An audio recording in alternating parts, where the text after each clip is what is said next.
आज से हम एक नई मांगा की शुरुआत कर रहे हैं जिसका नाम है पियरलेस बैटल स्पिरिट। ये कहानी मार्शल आर्ट्स और कल्टीवेशन की दुनिया पर आधारित है।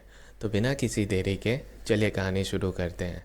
कहानी स्टार्ट होती है लिनसुई सिटी के एक मशहूर क्लैन किन क्लैन से, जो कैंगलैन कॉन्टिनेंट में सिचुएटेड है। इस कॉन्टिनेंट में अगर किसी भी इंसान को एक पावरफुल मार्शल आर्टिस्ट बनना है तो सबसे पहले उसे अपनी मार्शल स्पिरिट अवेकन करनी पड़ती है।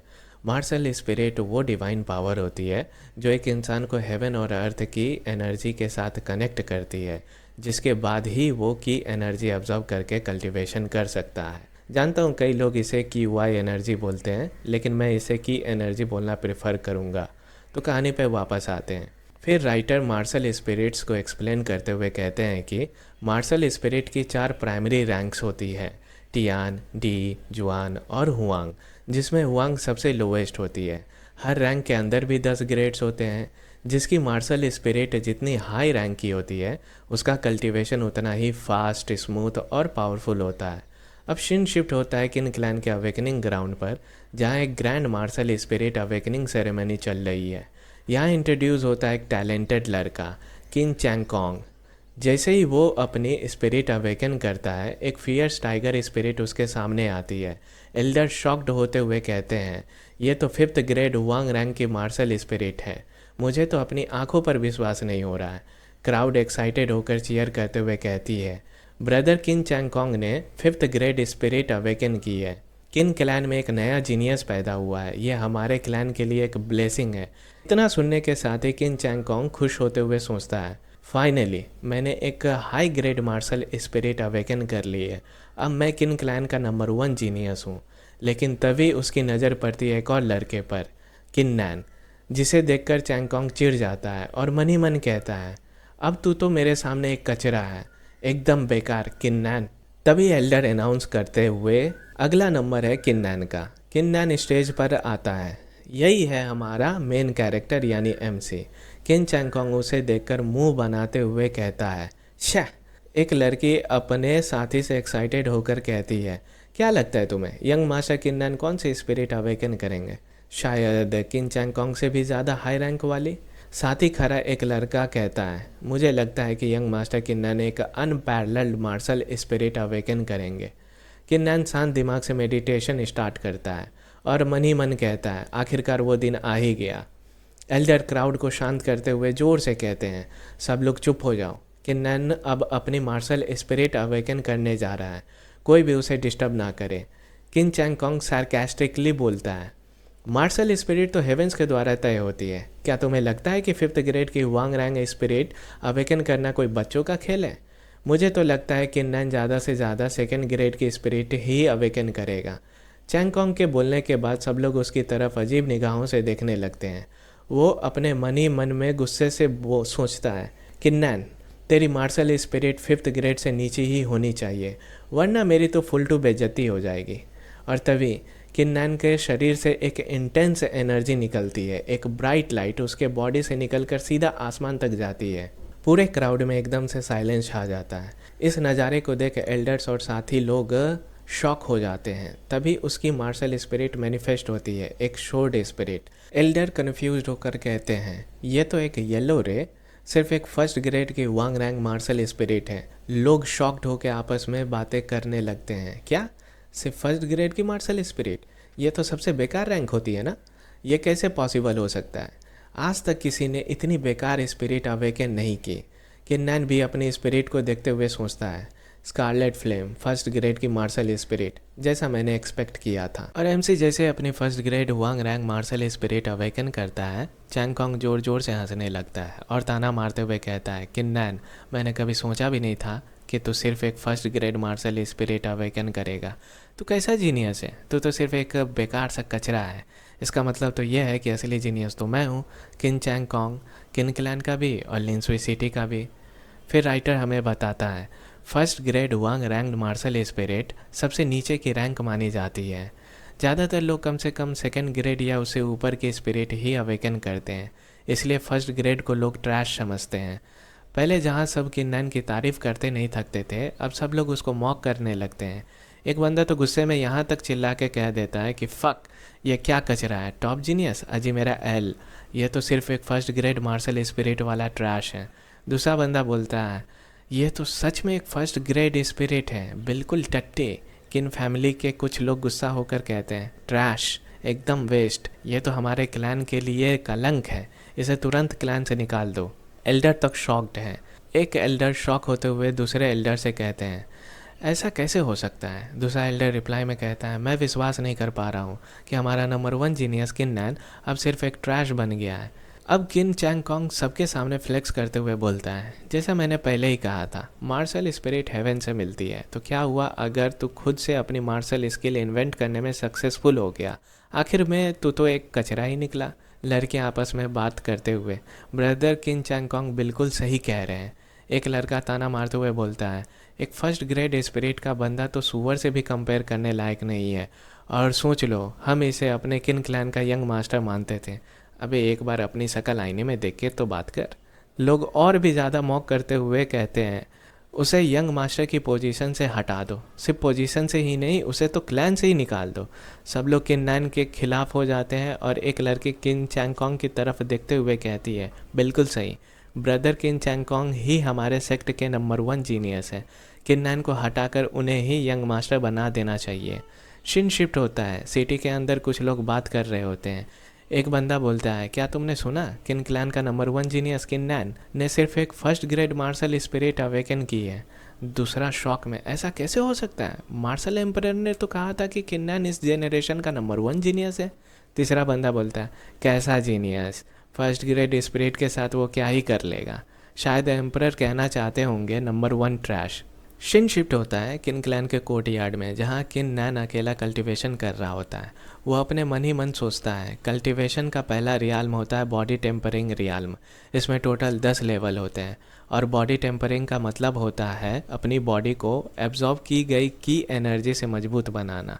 और जैसे जैसे हम एनर्जी को अपनी बॉडी के अंदर एब्जॉर्ब करते हैं, वैसे वैसे हमारा लेवल भी बढ़ता जाता है। फिर हम देखते हैं कि अपना एमसी अपनी मार्शल स्पिरिट शोड को पकड़ के अपने मन ही मन कहता है, मार्शल स्पिरिट का रैंक वाकई में बहुत इंपॉर्टेंट होता है। मैं 3 घंटों तक कल्टीवेशन करने के बाद भी कुछ हासिल नहीं कर पाया, लेकिन अगर किन चैंग कॉन्ग ने इतने ही समय तक कल्टीवेशन किया होता तो वो शायद बॉडी टेम्परिंग रियाल्म के पहले लेयर तक पहुंच गया होता। पर फिर एमसी थोड़ा पॉजिटिव फील करते हुए कहता है, फिर भी ये काफ़ी लकी बात है कि मैंने एक first grade Huang rank martial spirit awaken की। अगर ये किसी और रियाल्म की होती तो मैं शायद काफ़ी हेजिटेंट फील करता। फिर फ्लैशबैक चालू होता है। एमसी याद करता है जब वो 14 साल का था। मैं फॉरेस्ट में प्रैक्टिस कर रहा था, तभी अचानक एक रेड लाइटनिंग सीधे मेरे ऊपर गिरती है। मुझे लगा कि तो मैं तो गया, लेकिन उसी वक्त एक पावरफुल मार्शल स्पिरिट मेरी बॉडी के अंदर अवेकन हो जाती है, जो एक डिवाइन बैटल स्पिरिट थी। एमसी डिटरमाइन होते हुए सोचता है, इस डिवाइन बैटल स्पिरिट को पूरी तरह से हासिल करने के लिए मुझे अपनी खुद की मार्शल स्पिरिट को सेक्रीफाइस करना होगा। और अगर किसी के पास हाई रैंक मार्शल स्पिरिट हो तो डिवाइन बैटल स्पिरिट को प्रॉपरली अवेकन करना और भी मुश्किल हो जाता है। फिर वो थोड़ा हंस कर कहता है, लेकिन अगर किसी के पास एक फर्स्ट ग्रेड वांग रैंक मार्शल स्पिरिट हो तो उसके पास डिवाइन बैटल स्पिरिट अवेकन करने का स्ट्रॉन्ग चांस होता है। और मेरी मार्शल स्पिरिट भी फर्स्ट ग्रेड वांग रैंक की है, इसका मतलब मैं डेफिनेटली डिवाइन बैटल स्पिरिट को अवेकन कर पाऊंगा। फिर एमसी जोर से चिल्लाता है, बाहर आओ स्कारलेट फ्लेम सेवर। पर जब कुछ भी नहीं होता तो वो शांत हो जाता है, मेडिटेशन में बैठता है और कंसंट्रेट करने लगता है। थोड़ी देर बाद वो अपने स्पिरिट में फायर जला देता है और ज़ोर से चिल्लाता है, सैक्रिफाइस। जैसे ही वो ऐसा कहता है, उसकी मार्शल स्पिरिट धीरे धीरे डिस्ट्रॉय होने लगती है। उसकी सारी एनर्जी वापस उसकी बॉडी में एब्जॉर्ब होने लगती है। इतनी ज़्यादा एनर्जी एक साथ आने से एमसी की हालत बिगड़ने लगती है, लेकिन जैसे ही उसकी मार्शल स्पिरिट कम्प्लीटली डिस्ट्रॉय हो जाती है, डिवाइन बैटल स्पिरिट अवेकन हो जाती है। फाइनली मैंने इसे अवेकन कर लिया, सोचता हुआ एमसी ज़मीन पर गिरकर बेहोश हो जाता है। कुछ टाइम बाद एमसी धीरे धीरे होश में आता है और सर पकड़ के कहता है, ऐश मेरा सर कितना दर्द कर रहा है। फिर वो सोचता है, वो प्राचीन आवाज़ कितनी ज़्यादा टेरिफाइंग थी, वो था क्या? वो मेडिटेशन में बैठते हुए कहता है, छोड़ो, पहले ये देखते हैं कि डिवाइन बैटल स्पिरिट दिखती कैसी है। जैसे ही वो डिवाइन बैटल स्पिरिट को समन करता है, उसे देखकर वो एकदम शॉक हो जाता है। ये मेरी डिवाइन बैटल स्पिरिट है। एमसी की आंखों में चमक आ जाती है और वो एक्साइटमेंट में कहता है, ये तो 6th ग्रेड हुआंग रैंक की मार्शल स्पिरिट है। मेरी पहली वाली स्पिरिट के कंपैरिजन में तो ये 10 गुना ज़्यादा पावरफुल है। फिर वह तुरंत कल्टीवेशन में बैठ जाता है और सोचता है, चलो सबसे पहले तो ये देखते हैं कि इसका मेरी कल्टीवेशन पे क्या इफ़ेक्ट पड़ता है। थोड़ी देर बाद जैसे वो अपनी आंखें खोलता है वो हैरान रह जाता है, ये तो मुझे इतनी ज़बरदस्त कल्टीवेशन स्पीड दे रही है। ये स्पीड तो पहले वाली 1st grade Huang rank scarlet flame saber से कम 10 गुना ज़्यादा है। 3 घंटे बाद एमसी खुशी से हंस कर कहता है, सिर्फ 3 घंटे कल्टीवेशन करने के बाद ही मैं बॉडी टेम्परिंग रियाल्म के फर्स्ट लेयर तक पहुंच गया। और हंसते हुए कहता है, डिवाइन बैटल स्पिरिट तो वाकई अनबीटेबल है। और फिर वो कॉन्फिडेंट होकर सोचता है, इस डिवाइन बैटल स्पिरिट की मदद से मेरा एक्सपर्ट बनने का सपना अब सिर्फ एक सपना नहीं रहेगा। सीन शिफ्ट होता है। एक सर्वेंट लड़की एक छोटी सी बॉटल लेके आती है जो पिल से भरी होती है। वो रेस्पेक्टफुली कहती है, यंग मास्टर, मैं आपका इस महीने का अलावेंस देने आई हूँ। एमसी एक फ़नी सा एक्सप्रेशन बनाता है और हवा में सुगंध को महसूस करते हुए कहता है, वाह कितनी लाजवाब खुशबू है, जल्दी दो मुझे थोड़ा टेस्ट करने दो। वो लड़की घबरा जाती है और शर्माते हुए प्लेट फेंक के चीखती है, यंग मास्टर आप तो बड़े ही बेशरम निकले, एकदम बोले तो परवर्ट। वो तेज़ी से भाग जाती है, किन्नैन ऑकवर्ड से स्माइल के साथ चिल्लाते हुए, अरे लिटिल किन, गलत समझ गई तुम, मैं तो पिल्स की बात कर रहा था, तुम्हारी नहीं। लड़की के जाने के बाद वो बॉटल खोलता है और उसकी आंखें फट जाती है। इतनी सारी पिल्स, बॉडी टेम्परिंग पिल्स तो बॉडी टेम्परिंग रियाल्म के लोगों के लिए किसी ट्रेजर से कम नहीं है। और किन क्लैन के डिसाइपल को तो सिर्फ एक पिल मिलती है हर महीने। थोड़ा सोच में पड़ता है और कहता है, मैंने तो एक 1st grade Huang rank martial spirit awaken की थी, इस वजह से सब लोग मुझे ट्रैश बोलते हैं। एल्डर्स मुझे इतनी पिल्स तो कभी नहीं देंगे, तो इसका मतलब सिर्फ एक ही हो सकता है, फादर। उसकी आंखों में डिटर्मिनेशन आ जाती है और कहता है, फादर टेंशन मत लो, मैं आपको कभी डिसअपॉइंट नहीं करूँगा। फिर वो एक पिल खा जाता है। जैसे ही पिल उसकी बॉडी में जाती है सारी एनर्जी एक जगह कंसंट्रेट होने लगती है। एमसी शॉक हो जाता है, ये क्या हो रहा है? पिल की स्पिरिचुअल एनर्जी किसी और चीज़ के अंदर जा रही है, क्या ये डिवाइन बैटल स्पिरिट है? फिर वह दूसरी पिल भी ले लेता है और सोचता है, ये डिवाइन बैटल स्पिरिट सच में इन पिल्स की एनर्जी को ऑब्जर्व कर रहा है। बस अब सभी पिल्स खा जाता हूँ, देखता हूँ आगे क्या होता है। वो तुरंत सारी पिल्स को एक साथ निगल जाता है। इतनी ज़्यादा एनर्जी मिलने के बाद उसकी बैटल स्पिरिट इवॉल्व हो जाती है और बन जाती है 7th grade Huang ranked spirit. किन्नैन हैरानी में सोचता है, ये बैटल स्पिरिट लेवल अप भी कर सकती है अगर इसे इनफ पिल्स मिल जाए तो। मार्शल स्पिरिट तो एक हेवनली गिफ्ट होती है जो ज़िंदगी भर साथ रहती है। उसकी आंखों में एक्साइटमेंट आ जाती है और कहता है, अगर ये डिवाइन बैटल स्पिरिट पिल्स से अपग्रेड हो सकती है तो इसका मतलब है अगर मेरे पास और ज़्यादा पिल्स हो तो मैं इसे बार बार अपग्रेड कर सकता हूँ। और अगर ऐसा हुआ तो क्या मैं इसे जुआन रैंक या डी रैंक या फिर लेजेंडरी टियान रैंक तक ले जा सकता हूँ। फिर वो दोनों हाथ हवा में फैला के थोड़ा ओवर ड्रामेटिक अंदाज में कहता है, फ्यू काम डाउन, मुझे शांत रहना होगा। तभी एक जोर सा धक्का उसके कोर्टयार्ड के गेट पे पड़ता है। गेट टूट जाता है और एंट्री होती है एक नए कैरेक्टर की। वो ईगो में टपकते हुए चिल्लाता है, किन्नैन जल्दी अपनी गांड उठा के बाहर आ जा, वरना बाद में मत कहना कि वार्न नहीं किया था। और फिर हम देखते हैं एमसी और उस नए कैरेक्टर के बीच एक इंटेंस स्टेयर डाउन को। फिर एमसी थोड़ा सीरियस होकर पूछता है, किनजाओ तुम यहाँ क्या कर रहे हो? तभी फाइनली उस नए कैरेक्टर की आइडेंटिटी रिवील होती है, किनजाओ, जिसके पास है 3rd grade Huang ranked martial spirit blue flame sword. किनजाओ अपने फुल एटीट्यूड में एक एरोगेंट टोन में कहता है, मैं यहाँ एक सिंपल रीज़न के लिए आया हूँ, मुझे तुम्हारी बॉडी टेम्परिंग पिल्स चाहिए। किन्नैन मुझे अब दोष मत देना, मैं थोड़ा रूड हो जाऊँ तो। अब तुम सिर्फ एक ट्रैश बन चुके हो और तुम्हारे पास उन पिल्स का होना सिर्फ वेस्ट है। अगर तुम उन पिल्स को खा लेते हो तो वो पिल्स बर्बाद हो जाएंगी, इससे अच्छा है वो पिल्स मुझे दे दो, बेहतर यही होगा। यह सुनकर एमसी हल्की सी मुस्कुराहट के साथ पूछता है, और अगर ना दूँ तो?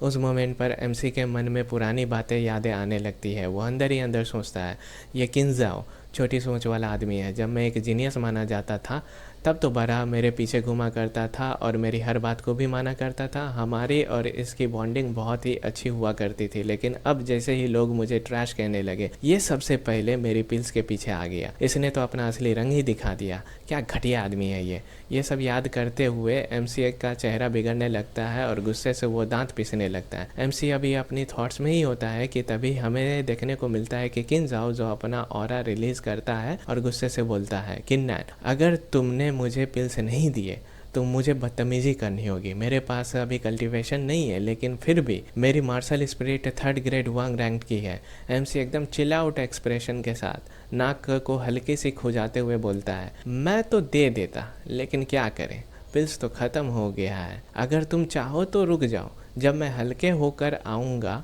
तो मेरी पॉटी से उठा लेना। एमसी की ये बातें सुनते ही किनजाओ का ब्लड प्रेशर फुल हाई हो जाता है और गुस्से से अटैक करते हुए बोलता है, किन्नैन, मैं ऑलरेडी तुम्हें रेस्पेक्ट दे चुका हूँ। तुम अब भी खुद को किन क्लैन का नंबर 1 जीनियस मानते हो? वेक अप, तुम अब नंबर 1 ट्रैश हो। आज मैं तुम्हें दिखाता हूँ कि 1st ग्रेड और 3rd ग्रेड मार्शल स्पिरिट में क्या फ़र्क होता है। एमसी सीरियस एक्सप्रेशन के साथ पूछता है, तो तुम वाकई मुझे मजबूर करोगे हाथ उठाने के लिए?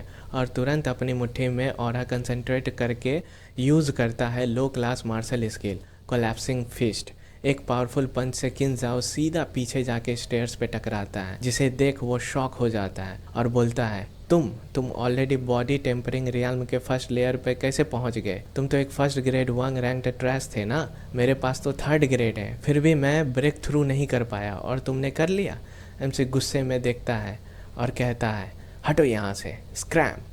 ये सुनते हैं किनजाओ बिना एक सेकेंड भी वेस्ट किए वहाँ से भाग जाता है। एमसी अपने कोर्टयार्ड की हालत देखते हुए थोड़ा परेशान होता है और सोचता है, लगता है आज तो कल्टीवेशन पॉसिबल नहीं है, तो ठीक है, मैं मार्शल स्किल पवेलियन चला जाता हूँ, जहाँ मैं अपने लिए एक सुटेबल मार्शल स्किल ढूंढ लेता हूँ। शायद अब मुझे दूसरी फ्लोर पे जाने का परमिशन भी मिल जाए। तब हमें मार्शल पवेलियन के बारे में बताया जाता है। ये पूरा पवेलियन किन क्लैन के लिए शेयर्ड जगह है, जिसमें टोटल 4 फ्लोर्स हैं। 1st फ्लोर पे मिलती है लो क्लास मार्शल स्किल्स, उसी तरह 2nd फ्लोर पर मिडिल क्लास, 3rd फ्लोर पर एडवांस्ड क्लास और 4th फ्लोर पे अल्टीमेट क्लास मार्शल स्किल मिलती है, जिसका सिर्फ अफवाह है। शिन शिफ्ट होता है, एमसी पवेलियन के अंदर आता है, जहां एक एल्डर उसे रोकते हुए पूछता है, किन्नैन, यहाँ क्यों आए हो? एमसी पोलाइटली बो करके कहता है, एल्डर यांग, मैं 2nd फ्लोर पे जाना चाहता हूँ। एल्डर थोड़ा स्ट्रिक्ट टोन में कहता है, 2nd फ्लोर? ये मत समझना कि मैं तुम्हें अलाउ कर दूंगा सिर्फ इसलिए क्योंकि हम क्लोज हैं। जो भी हो,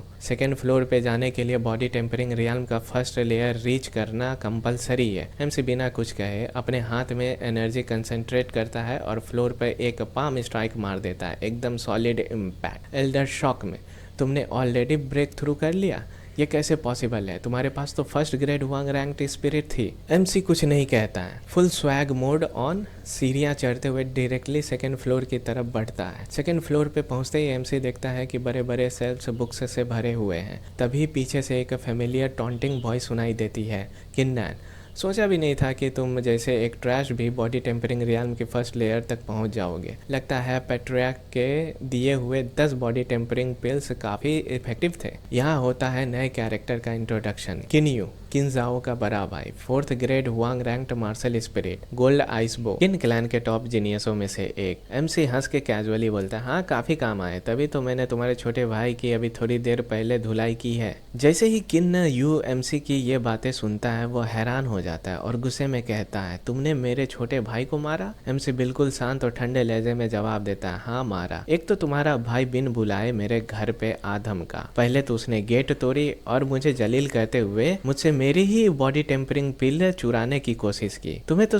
एक्चुअली शुक्रगुजार होना चाहिए कि मैंने सिर्फ उसे थोड़ा सा पीटा है, वरना कुछ और हो जाता। किन्यू का चेहरा लाल हो जाता है गुस्से से। किन्यू फिर बोलता है, बहुत अच्छा, तो तुम पुराने रिश्तों की इतनी कदर करते हो? हाँ किन्नैन, क्या गलत किया मेरे भाई ने अगर उसने तुमसे वो तुम्हारे पिल्स मांगे? वैसे भी तुम जैसे कचरे के हाथों वो पिल्स बर्बाद ही होते। एमसी का चेहरा अभी भी शांत रहता है, लेकिन अब वो भी थोड़े गुस्से में आने लगता है। एमसी बोलता है, तुम दोनों भाई वैसे भी एक जैसे ही हो, सिमिलर टू द कोर। तुम लोगों को तो देखकर घिन आता है मुझे। किन्यू का गुस्सा बढ़ता जाता है और वो चिल्लाता है, क्या कहा, एक बार फिर से बोल के दिखा। एमसी मुस्कुराते हुए थोड़े मजाक करते हुए कहता है, कानों में कुछ दिक्कत है या एक्टिंग कर रहे हो? अभी तो तुम्हें सीधे गाली दी है, बेकार जानवर, कुत्ते से भी बेकार एज फक। किन्यू का पारा फट जाता है और वो अपनी एनर्जी कंसंट्रेट करता है। एक ब्लू ऑरा उसके हाथों में चमकने लगती है और चिल्लाकर कहता है अब तू मर जा। लेकिन जैसे ही वो अटैक करने जाता है, एल्डर यिंग का गुस्से भरा प्रेशर फील होता है उन दोनों को और वो गरज कर कहते हैं मार्शल स्किल पवेलियन में लड़ना मना है। किन्यू, अगर तुमने आज कोई भी नियम तोड़े तो जिंदगी भर के लिए पवेलियन से बैन कर दिए जाओगे। किन्यू का चेहरा तुरंत ठंडा हो जाता है। वो झुककर शर्मिंदगी के साथ कहता है एल्डर यिंग, मुझे माफ कर दीजिएगा, मैं कभी नियम के खिलाफ नहीं जाऊंगा। जाते वक्त वो एमसी को घूरते हुए धमकी देता है, आज तो तू बच गया, अगली बार मिलेगा ना तो तेरे हाथ पांव को तोड़ दूंगा और तेरे डांटियन को तबाह कर दूंगा, तुझे असली में हैंडीकैप बना दूंगा। एमसी शांत और स्ट्रांग टोन में कहता है, ऐसा है के तो मैं भी कह देता हूँ, मेरे सामने दोबारा मत आना। अगर आ गया तो मत सोचना कि घुटनों के बल माफ़ी मांगने पर भी माफ़ कर दूंगा। तुम जैसे बेशरम जानवर को मैं कभी नहीं छोड़ूंगा। किन्यू का चेहरा गुस्से से भर जाता है और वो दांत पीस के कहता है, तू तो बस देख लेना। और फिर वो गुस्सा होकर वहाँ से चला जाता है। किन्नन खुश होकर पवेलियन के अंदर रखी किताबों को देखता है और सोचता है, चलो देखते हैं कौन सी मार्शल स्किल मिलती है। वो एक एक करके बुक्स देखना शुरू करता है। सोरिंग क्लाउड स्टेप्स एक बार चालू किया तो शरीर बादलों जैसे हल्का हो जाता है और दुश्मनों का तुम्हें पकड़ना मुश्किल हो जाता है। जेड पाम जब मास्टर कर लिया जाए तो हाथ जेड जैसे मजबूत हो जाते हैं, ना आग से जलता है ना पानी से भीगते हैं और सोर्ड और स्पीयर से भी छेद नहीं सकते। एक पाम में 9 बैल और 2 शेरों की ताकत होती है। Isolated peak flying sword, mountain dividing spear art. किन्नन मटरिंग करते हुए कहता है, ये सब पावरफुल स्किल्स हैं लेकिन मेरी फाइटिंग स्टाइल के लिए परफेक्ट नहीं है। फिर उसका ध्यान एक पुरानी सी फटी हुई किताब पर पड़ती है जिसका नाम होता है thunder crash shaver art. Attack power thunder bolt की तरह और स्पीड लाइटनिंग की तरह। किन्नन की आंखों में फिर से चमक आ जाती है। किन्नन अपने आप से कहता है, यही है, जब मैं 16 साल का था मैंने अपनी खुद की शेवर आर्ट बनाई थी लेकिन वो सिर्फ लो क्लास लेवल तक ही जा पाई थी। ये मिडिल क्लास स्किल मेरी आर्ट को नेक्स्ट लेवल तक ले जा सकती है। किन्नन वापस अपने कोर्टयार्ड में लौट कर देखता है, मेरा गेट रिपेयर हो गया, ये कैसे हुआ? तभी एक आवाज़ सुनाई देती है, वापस आ गए तुम? यह है किनटियान, किन क्लैन का पेट्रियार्क और एकमात्र जियांटियान रियाल में एक्सपर्ट और अपने एमसी का फादर। एमसी के पास आते हैं, किनटियान से पूछते हैं, क्या यह सच है कि तुम पहले लेयर को क्रॉस कर चुके हो? एमसी अपने पापा को रिस्पेक्ट देते हुए जवाब देता है, हाँ फादर, आपके दिए हुए पिल्स की वजह से। किनटियान हैरान होते हुए कहते हैं, 10 बॉडी टेम्परिंग पिल्स काफ़ी स्ट्रांग होते हैं लेकिन तुम्हारा मार्शल स्पिरिट तो सिर्फ फर्स्ट ग्रेड 1 रैंक का है, तो तुम इतनी जल्दी कैसे ब्रेक थ्रू कर गए? एमसी कामली जवाब देता है, शायद किस्मत थी। वैसे पापा, आप आज क्यों यहाँ आए हो? एमसी अपने मन ही मन सोचता है, मेरा डिवाइन बैटल स्पिरिट मेरा सबसे बड़ा राज है। मैं किसी को, चाहे अपनों को भी नहीं बता सकता। अगर किसी को पता चल गया तो मेरी जान खतरे में पड़ सकती है। किनटियान थोड़ा चिंतित होकर कहता है, क्या मुझे चिंता नहीं करनी चाहिए थी कि किसी ने तुम्हारे गेट को तोड़ दिया? ऐसा इंसिडेंट होते ही मुझे बताया करो, मैं किसी को भी अपने बेटे को बुली करने नहीं दूंगा। एमसी मुस्कुराते हुए कहता है, पापा, आपका बेटा अपने मामले खुद संभाल सकता है। किनटियान सॉफ्ट टोन में कहता है, किन्नन, मैं तुम्हें बस याद दिलाने आया हूँ कि तुम खुद पे विश्वास मत खोना। अगर तुम्हें कल्टीवेशन के लिए कुछ पिल्स चाहिए तो बेझिझक मुझसे तुरंत कहना। मैं जानता हूँ कि एक दिन तुम जरूर एक्सपर्ट बनोगे। एमसी थोड़ा मजाक करते हुए कहता है, पापा एक रिक्वेस्ट है, मुझे कई पिल्स चाहिए। 100 भी चलेगा, 200 हो तो और भी अच्छा, और 500 मिले तो बेस्ट। हाँ, शायद ज़्यादा मांग रहा हूँ लेकिन मुझ पर भरोसा रखिए। और फिर एमसी अपने मन ही मन सोचता है, अगर मुझे इनफ पिल्स मिल जाए तो डिवाइन बैटल स्पिरिट का लेवल और भी बढ़ सकता है। 10 पिल्स से वो 6th ग्रेड से 7th ग्रेड पे पहुँच गया, तो अगर 100 पिल्स मिल जाए तो पता नहीं क्या रैंक अचीव करेगा। किन्नन को इतनी ज़्यादा पिल्स मांगते हुए देखकर किन्नन के फादर सरप्राइज्ड होकर उसकी तरफ देखते हैं और बोलते हैं, तुम्हें इतनी ज़्यादा पिल्स चाहिए? किन्नन को ये सुनकर कुछ समझ नहीं आता कि वो अपने डैड को इतने पिल्स का रीज़न क्या बताए। तभी एमसी के फादर बोलते हैं, चलो कोई बात नहीं, अगर तुम अपना सीक्रेट मुझे नहीं बताना चाहते तो मैं तुम्हें फोर्स नहीं करूँगा। तुम्हें जितनी पिल्स चाहिए मैं सब अरेंज कर दूँगा। अगले कुछ दिनों में मैं तुम्हें 500 बॉडी टेम्परिंग पिल्स भेज दूँगा। अगर तुम्हें और भी चाहिए हो तो बस मुझे बता देना। फिर सीन शिफ्ट होता है 3 दिन बाद और हम देखते हैं कि किन्नन अपनी मार्शल स्पिरिट के थ्रू कल्टीवेशन कर रहा होता है। थोड़ी देर में वो बॉडी टेम्परिंग रियाल्म के 2nd लेवल तक पहुंच जाता है। वो खुश होते हुए बोलता है, फाइनली मैं बॉडी टेम्परिंग रियाल्म के सेकेंड लेवल पे आ गया हूँ। और फिर वो हमें बॉडी टेम्परिंग रियाल्म के बारे में बताते हुए कहता है, बॉडी टेम्परिंग रियाल्म टोटल 10 लेयर्स में डिवाइडेड होती है। हर बार जब कोई एक लेवल ऊपर बढ़ता है उसकी बॉडी की फ्लैश यानी मांसपेशियाँ और भी स्ट्रांग बन जाती है। जैसे जैसे कल्टीवेशन बढ़ता है रैंकअप करने के लिए और भी ज़्यादा की ज़रूरत पड़ती है। और मेरी डिवाइन बैटल स्पिरिट भी 7th ग्रेड हुआंग रैंक तक पहुंच गई है, इसलिए मेरी कल्टीवेशन स्पीड भी डबल हो गई है। लेकिन फिर भी मुझे अपनी कल्टीवेशन को सिर्फ सेकेंड लेयर तक ले जाने में 3 दिन लग गए। कल्टीवेशन का रास्ता बहुत टफ होता है। तुम इसे एक माउंटेन की तरह समझ सकते हो, जितना आगे बढ़ते जाओ उतना ही मुश्किल होता चला जाता है।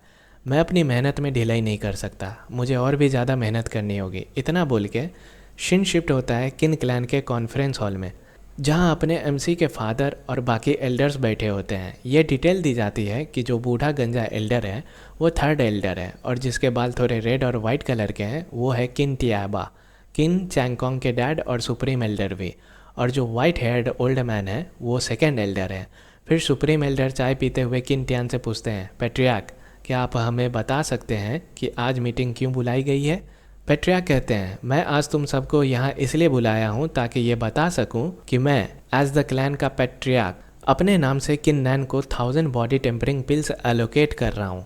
शॉक इतना तेज़ था कि सुप्रीम एल्डर अपने मुंह में भरी चाय 2nd एल्डर के चेहरे पे फाउंटेन की तरह उड़ा देते हैं और गुस्से में चिल्लाते हैं, किंटियान तुम पागल हो गए हो क्या? तुम अपने बेकार से बेटे को 1000 पिल्स देना चाहते हो? किंटियान मुस्कुराते हुए कहते हैं, सुप्रीम एल्डर लगता है आपको ये बात पसंद नहीं आई, तो कैसा रहे अगर मैं उसे 500 पिल्स दे दूँ तो? सुप्रीम एल्डर और भी गुस्से में बोलते हैं, बिल्कुल नहीं, मैं इस बात से कभी एग्री नहीं करूँगा। तुम सच में अपने उस बेकार से बेटे को 500 पिल्स देना चाहते हो? तुम तो बिल्कुल पागल हो गए हो। 2nd एल्डर भी कहते हैं, patriarch as a 2nd Elder मैं ये कहना चाहता हूँ कि 500 बॉडी टेम्परिंग पिल्स का मतलब है पिछले 5 महीने में डिसाइपल्स को दिए गए टोटल रिसोर्सेज के बराबर। जब आपने किन नैन को सिर्फ 10 पिल्स दिए थे तब हम में से किसी ने कुछ नहीं कहा, लेकिन अगर अब आप उसे 500 पिल्स देने जा रहे हैं तो हम इस बार चुप नहीं रहेंगे। 3rd एल्डर भी बोलता है, बिल्कुल सही, एक सिंगल पीस ऑफ ट्रैश इतने सारे रिसोर्सेज को डिज़र्व नहीं करता। किंटियान गुस्से में चिल्लाते हैं, मैंने आज तुम सबको ये बात डिस्कस करने के लिए नहीं बुलाया है। फैसला मैं ऑलरेडी ले चुका हूँ, पर फिक्र मत करो, मैं अपनी सैलरी से 500 पिल्स खरीदूंगा, अगले महीने की सैलरी नहीं लूँगा। ये सुन के सुप्रीम एल्डर और भी गुस्से में बोलते हैं, मैं ये कभी होने नहीं दूंगा। तुम्हारा बेटा यूजलेस है, मैं उस पर पिल्स वेस्ट होने नहीं दूंगा। सुप्रीम एल्डर अपने मन ही मन सोचता है, क्लैन के पास ज़्यादा पिल्स नहीं है।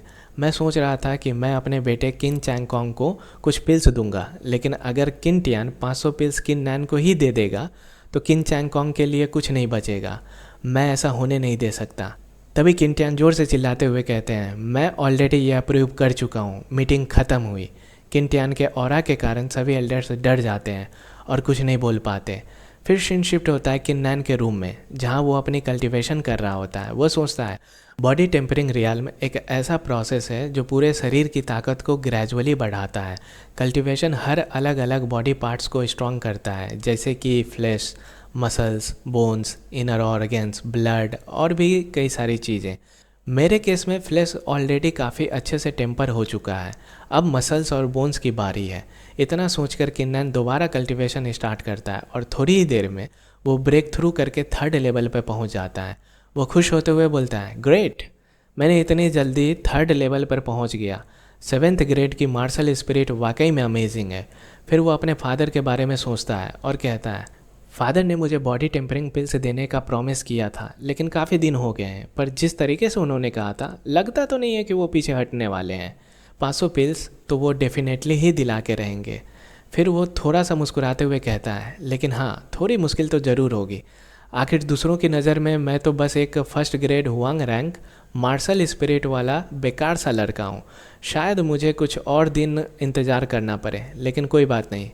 मैं अभी लोंगू माउंटेन रेंज की तरफ निकलता हूँ और थंडर क्रैश सेवर आर्ट की प्रैक्टिस शुरू करता हूँ। सिर्फ कल्टीवेशन बढ़ा लेना काफ़ी नहीं है, अगर सच में बैटल्स में पावरफुल बनना है तो मार्शल स्किल्स भी उतनी ही ज़रूरी है। किन्नन काफ़ी सोचने के बाद माउंटेन के अंदर एंटर कर लेता है। वहाँ पहुंचकर वो अपने आसपास के बीस्ट को देखने लगता है और अपने मन में सोचता है लोंग्यू माउंटेन रेंज बीस्ट से भरी हुई है और इसी वजह से ये जगह मार्शल स्किल्स की प्रैक्टिस के लिए परफेक्ट मानी जाती है। Thunder crash saber art speed और सडन एक्सप्लोजिव पावर पर फोकस करती है। अगर इस टेक्निक को कहीं सही से प्रैक्टिस किया जा सकता है तो वो जगह सिर्फ ये माउंटेन रेंज ही हो सकती है। फिर किन्नन एक वाटरफॉल के पास पहुंचता है और वहां अपनी स्वॉर्ड निकालकर अपनी टेक्निक परफॉर्म करने लगता है। पानी की लहरें भी उसकी स्वॉर्ड अटैक के साथ सिंक होकर परफॉर्म होने लगती है। लेकिन एमसी खुश नहीं होता और अपने मन ही मन सोचता है ये काफ़ी नहीं है। उसके बाद किन्नन अपनी मार्शल स्पिरिट को बाहर निकाल लेता है और उसे अपने अटैक में इंक्लूड कर लेता है। मार्शल स्पिरिट को देखकर वो एक पावरफुल अटैक परफॉर्म करता है।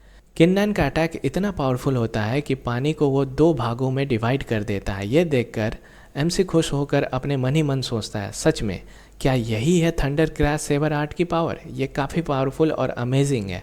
और वो ये सोच ही रहा होता है कि तभी हम देखते हैं कि वहाँ एक वाइट टाइगर मॉन्स्टर आता है। हमें बताया जाता है कि यह 3rd ग्रेड का डिमोनिक बीस्ट है और इसका स्ट्रेंथ बॉडी टेम्परिंग के 3rd लेवल के बराबर है।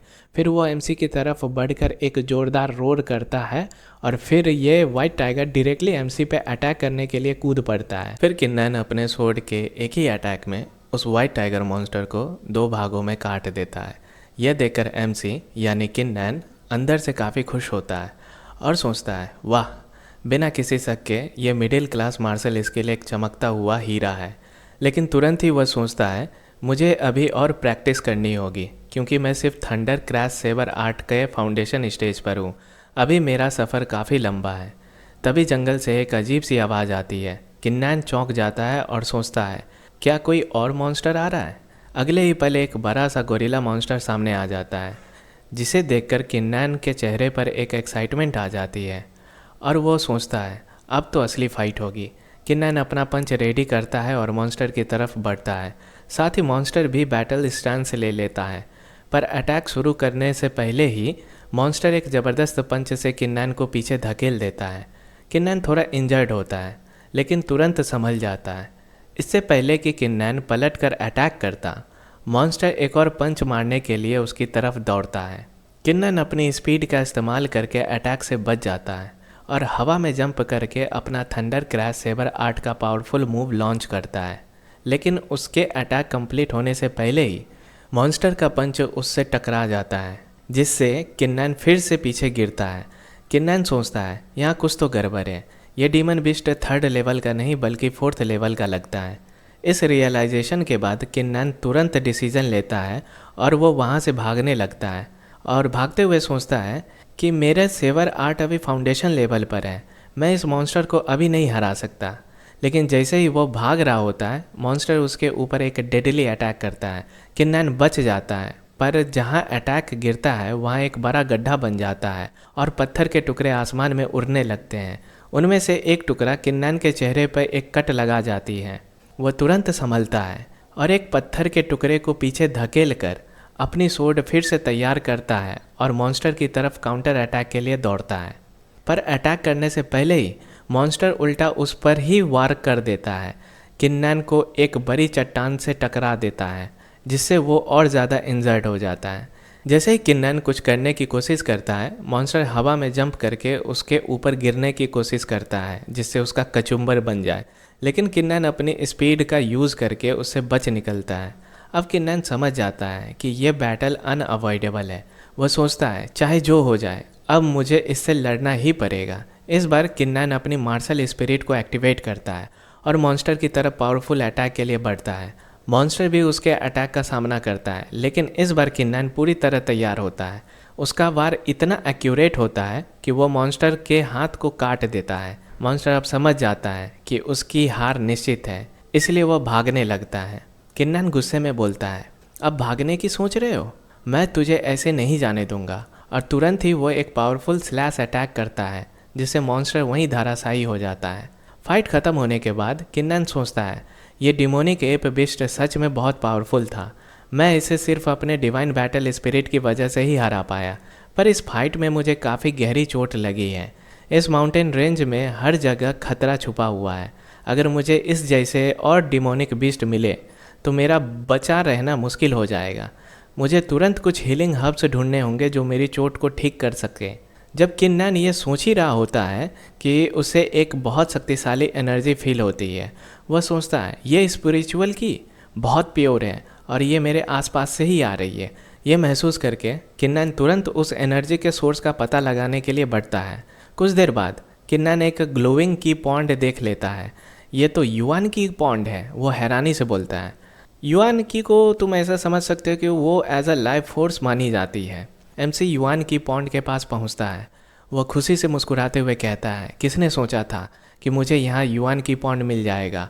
अब मेरी हीलिंग पूरी तरह से हो जाएगी। लेकिन उसके चेहरे की शांति ज़्यादा देर तक नहीं टिकती। दो जाने पहचाने चेहरे उसकी तरफ बढ़ते हुए नजर आते हैं। वो होते हैं किनजाओ और किन्यू। किनजाओ एक्साइटेड होकर बोलता है, ब्रदर क्या सच में यहाँ युआन की पॉन्ड है? किन्यू हाँ में सर हिलाता है और बोलता है, बिल्कुल, मैंने एक एंशिएंट मैप से इसका लोकेशन ढूंढा था। उसे बस थोड़ा ही आगे होना चाहिए। किनजाओ खुशी में चिल्लाता है, ग्रेट, इस पॉन्ड से हमारी कल्टीवेशन तो स्काई रॉकेट हो जाएगी। फिर मैं उस किन्नन को अच्छी तरह से सबक सिखाऊंगा। किन्यू थोड़ी मुस्कुराहट के साथ बोलता है, सिर्फ सबक? तू तो बड़ा ही दयालु है। मुझे मौका मिले तो मैं उसे सीधा क्रिपल बना दूंगा।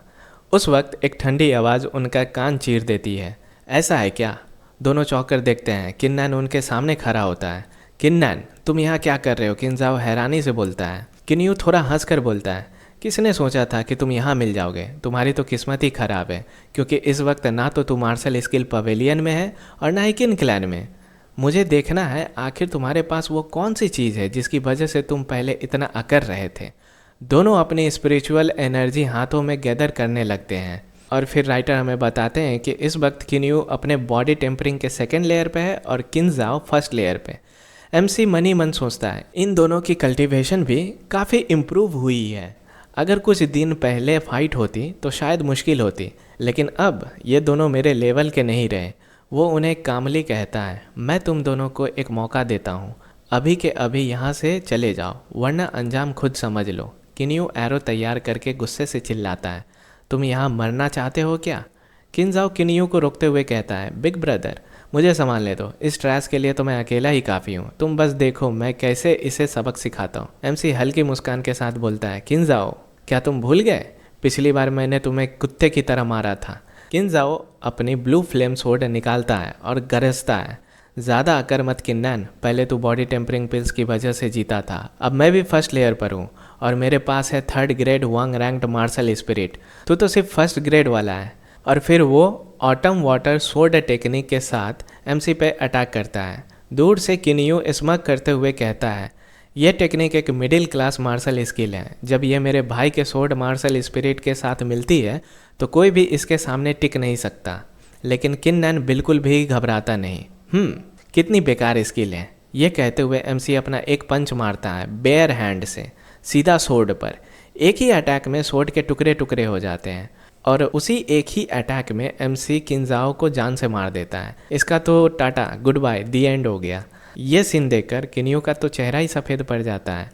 ये मोमेंट देखने लायक होता है। फिर किन्यू शॉक में जम जाता और गुस्से में एरोज निकालते हुए चिल्लाता है, तूने सच में मेरे भाई को मार दिया, अब मैं तुझे जिंदा नहीं छोड़ूंगा। और तुरंत ही वो किन्नन पर एरो छोड़ देता है। लेकिन किन्नन अपनी तलवार से सभी एरोज को हवा में ही काट देता है। ये देखकर किन्यू और भी ज़्यादा हिल जाता है और वो कहता है, ये कैसे हो सकता है? तूने मेरे अटैक को कैसे रोका? किन्नन कैजुअली कहता है, ओह बस इतना ही था तेरे अंदर दम? काफ़ी डिसअपॉइंटिंग था।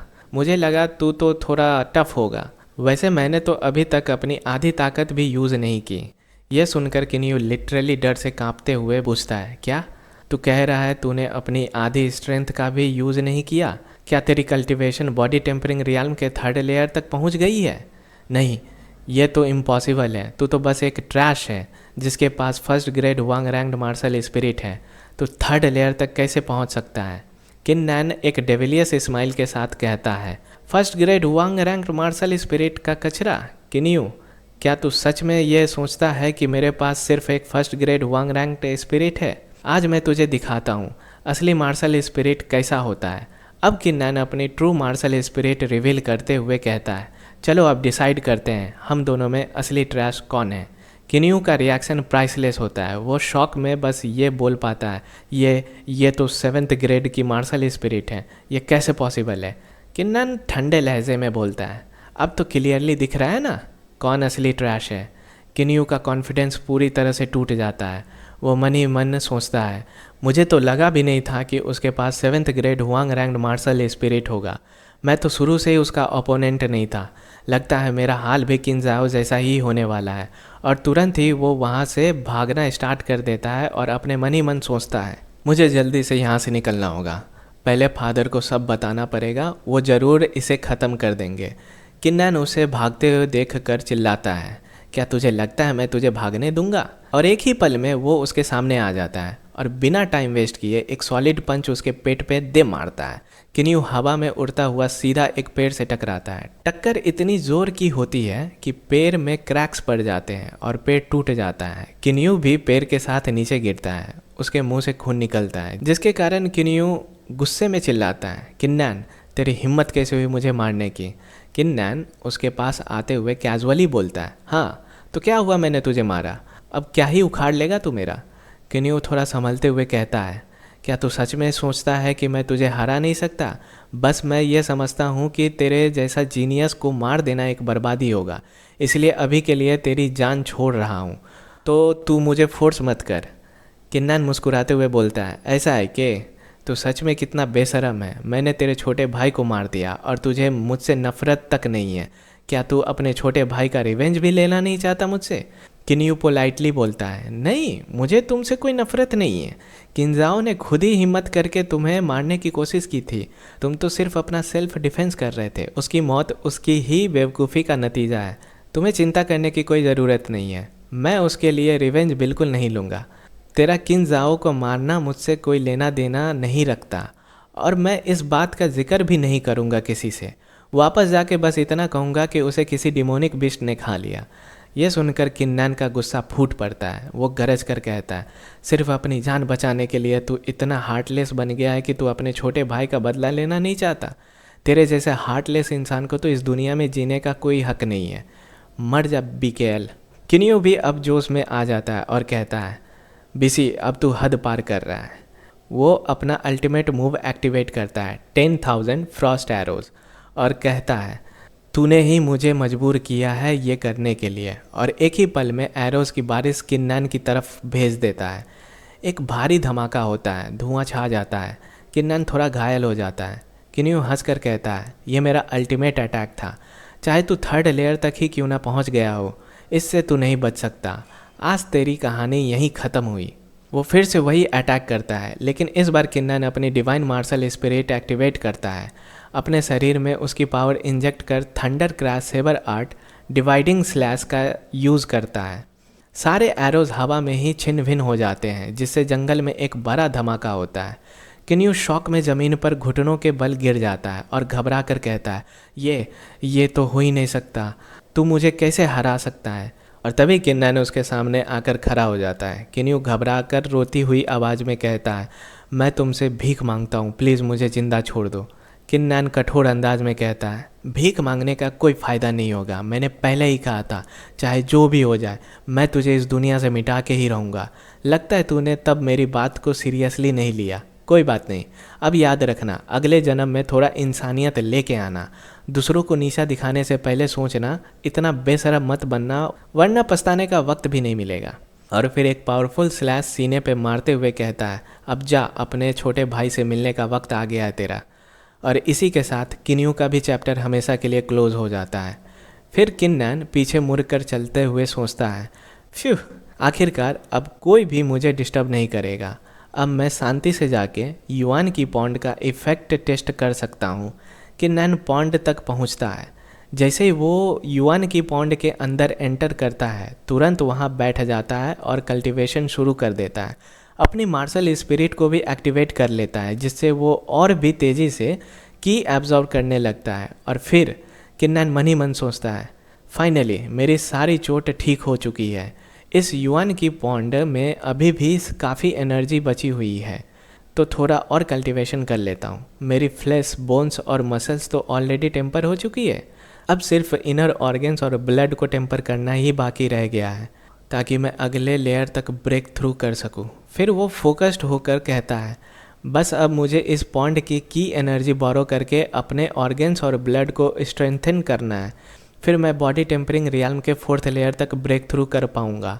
और बिना टाइम वेस्ट किए किन्नन पूरी डेडिकेशन के साथ कल्टीवेशन में लग जाता है। धीरे धीरे वो की एनर्जी को अपने डांटियन में एब्जॉर्ब करने लगता है।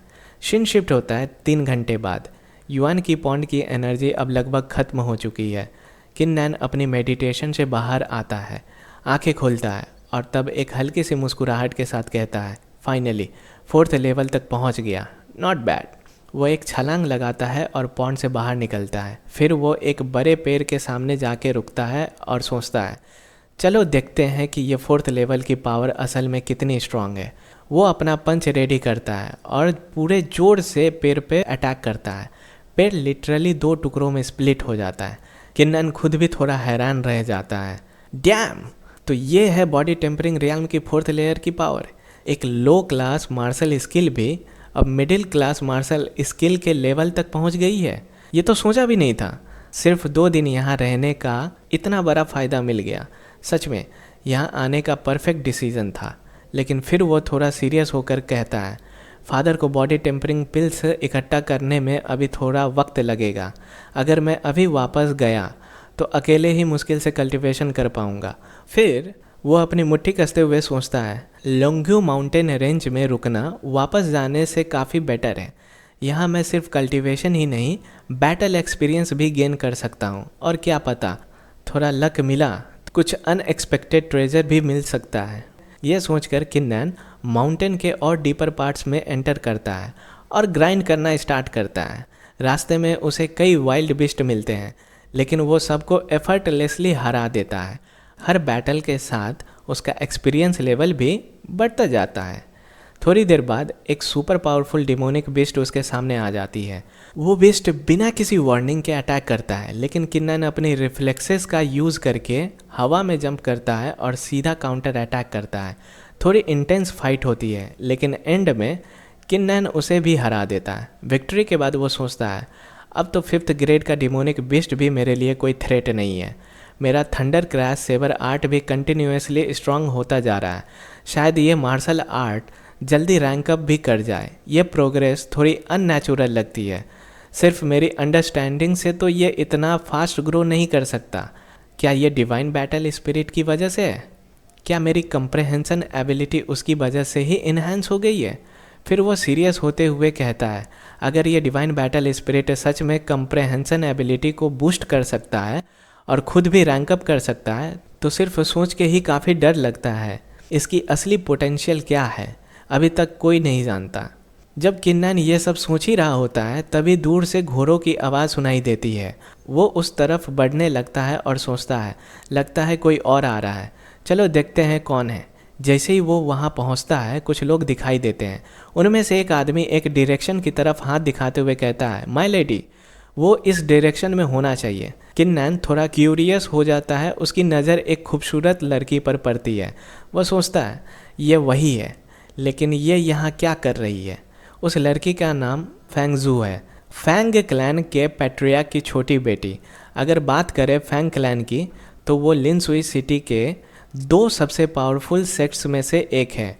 उनका इतिहास 100 साल से भी पुराना है और उनकी स्ट्रेंथ किन क्लैन से भी ज़्यादा है। तभी फैंगजू अपने सर्वेंट पर गुस्सा निकालते हुए चिल्लाती है, अब तक हम वहाँ क्यों नहीं पहुँचे? तुम तीनों एक नंबर के इडियट हो। क्या तुमने ढंग से मैप देखा भी था?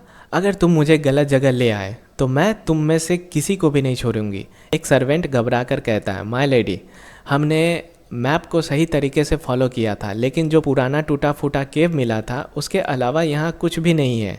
शायद मैप ही फेक हो। फैंगजुई का गुस्सा और भड़क जाता है, क्या वो मैप नकली कैसे हो सकता है?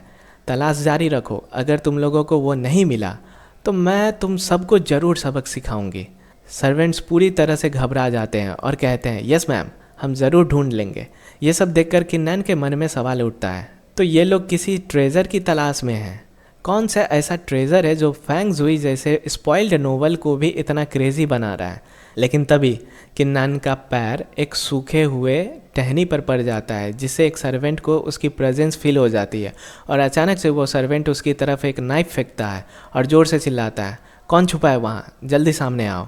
वो नाइफ सीधे जाके एक पेड़ से टकराता है, जिससे किन्नान को मजबूरन अपना छुपा हुआ प्रेजेंस रिवील करना पड़ता है। जैसे वो सामने आता है, वो क्यूरियस टोन में कहता है, तुम्हें कैसे पता चला कि मैं यहाँ छुपा हुआ था?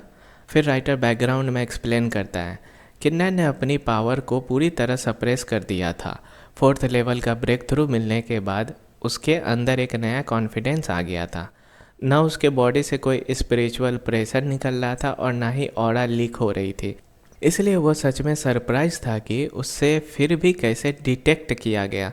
तभी वो बाल्ड सर्वेंट हंसते हुए कहता है, मेरी martial spirit mist grass spirit है। इसकी रैंक ज़्यादा हाई तो नहीं है, लेकिन ये 10 मीटर के रेडियस में किसी भी इंसान को डिटेक्ट कर सकती है, चाहे वो कितना भी अच्छा छुपा हो। अगर तुम 10 मीटर के बाहर होते तो शायद बच जाते, लेकिन तुम तो मेरे रेंज में ही थे, इसलिए पकड़े गए। किन्नान यह सुनकर सोचता है, इस बार मैं थोड़ा केयरलेस हो गया था। मुझे एंटिसिपेट करना चाहिए था कि इन लोगों के पास कोई स्पेशल डिटेक्शन एबिलिटी हो सकती है, लेकिन कोई बात नहीं। यह मेरे लिए एक इम्पॉर्टेंट लेसन है। आगे से ज़्यादा सतर्क रहना पड़ेगा और अपने ऊपर इतना भी ओवर कॉन्फिडेंट नहीं होना चाहिए। तभी पीछे से एक लड़की की गुस्से भरी चिल्लाहट सुनाई देती है, कौन है जो चुपके से मुझे देख रहा था? जैसे ही उसकी नज़र किन्नान पे पड़ती है, वो शॉक में बोलती है, किन्नान, ये तो तुम हो। फिर वो झुंझला कर जोर से बोलती है, यू पीस ऑफ ट्रैश, तुम किन क्लैन में अच्छी तरह कल्टीवेशन करने की बजाय यहाँ चुपके से मुझे स्टॉक क्यों कर रहे हो? किन्नान सार्कास्टिक टोन में कहता है, तुम्हें क्या फ़र्क पड़ता है मैं अपने क्लैन में कल्टीवेट करूँ या बाहर? वैसे भी मुझे तुम्हें स्टॉक करने में ज़ीरो इंटरेस्ट है। मैं तो बस यूं ही यहाँ से गुजर रहा था और अब जब तुमने मुझे देख लिया है तो मैं यहाँ से चलता हूँ। फिर राइटर क्लैरिफाई करता है, फैंग जुई ने अपना मैप लिनसुई सिटी से काफ़ी हाई प्राइस पे ख़रीदा था और उसे लगा था यहाँ कोई वैल्यूबल ट्रेजर मिलेगा, लेकिन आखिर में उसे कुछ भी वैल्यूबल नहीं मिला और अब किन्नान भी ऐसे बेपरवाह एटीट्यूड के साथ उसके सामने आ गया। उसकी वजह से उसका गुस्सा उसके अंदर फट पड़ा है। फैंग जुई फिर गुस्से से बोलती है, तुम्हारे जैसे एक बेकार इंसान मेरे सामने इस तरह बात करने की हिम्मत कैसे कर सकता है? सीधा ज़मीन पर घुटनों के बल गिरकर माफ़ी मांगो, कोटो करो। कोटो को तुम ऐसा समझ सकते हो कि यह एक पुराना रिवाज है जहाँ कोई अपनी गलती या अपमान के लिए पूरी तरह से झुकता है, ज़मीन पर घुटने टेक कर अपना माथा तक ज़मीन से लगाता है। यह जेस्चर पूरी तरह से सबमिशन या शर्मिंदगी दिखाने के लिए होता है, खासकर जब सामने वाला किसी ऊंची पद या पावरफुल व्यक्ति के सामने हो। किन्नान कैजुअल तरीके से कान खुजाते हुए बोलता है, माफ़ी? और तुमसे? लगता है तुम्हारा दिमाग थोड़ा हिल गया है। मेरा सजेशन है सिटी वापस जाओ और किसी अच्छे डॉक्टर से अपना इलाज करवाओ। फैंग जुई और भी भड़क जाती है और कहती है, अच्छा अब तुम मुझे उल्टा जवाब दे रहे हो? तुम्हें अपनी औकात याद रखनी चाहिए। अगर तुम किन क्लैन के यंग मास्टर ना होते तो तुम जैसे बेकार इंसान को मेरे सामने खड़े होने का भी हक नहीं होता। जल्दी कोटो करो और माफ़ी मांगो, वरना। किन्नान हल्की सी मुस्कान के साथ उसकी बात काट कर कहता है, वरना क्या? फैंग जुई गुस्से से अपने दांत पीसती हुई कहती है, जब तुम इतनी ज़िद्दी हो मौत को गले लगाने के लिए तो ठीक है, मैं ही तुम्हारा काम तमाम कर देती हूँ। तुम तीनों इसके हाथ पैर तोड़ दो और इसका डांटियन बर्बाद कर दो, लेकिन इसे मारना मत। मैं इसके साथ थोड़ा खेलना चाहती हूँ। मैं इसे ऐसा दर्द महसूस करवाना चाहती हूँ जो मौत से भी ज़्यादा खौफनाक हो। और फैंग जुई के इस कमांड पे तीनों एक साथ एमसी पे अटैक कर देते हैं। फिर फैंग जुई मुस्कुराते हुए कहती है, यू पीस ऑफ ट्रैश, तुमने मुझसे इस तरह बात करने की हिम्मत कैसे की? अब देखो मैं कैसे तुम्हारे साथ खेलती हूँ, तुम्हारे मरने तक। किन्नान उन तीनों के अटैक के बीच में बिल्कुल शांत खड़ा होता है, लेकिन अब किन्नान का भी गुस्सा लिमिट पर आ चुका होता है और गुस्से में बोलता है, मेरी तो तुमसे कोई दुश्मनी भी नहीं थी, फिर भी तुम मुझे क्रिपल करना चाहती हो और मेरी कल्टीवेशन बर्बाद करना चाहती हो। और उसी मोमेंट किन्नान अपना असली ऑरा रिलीज करते हुए आंखों में आग लिए कहता है, क्या तुम्हें लगता है कि मैं कोई ऐसा हूँ जिसे तुम किसी भी तरह से बुली कर सकती हो?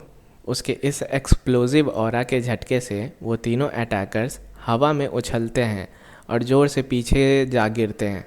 सभी लोग उसकी पावर देखकर शॉक में पड़ जाते हैं। और इसी के साथ आज का एपिसोड यहीं ख़त्म होता है। Please like share and subscribe.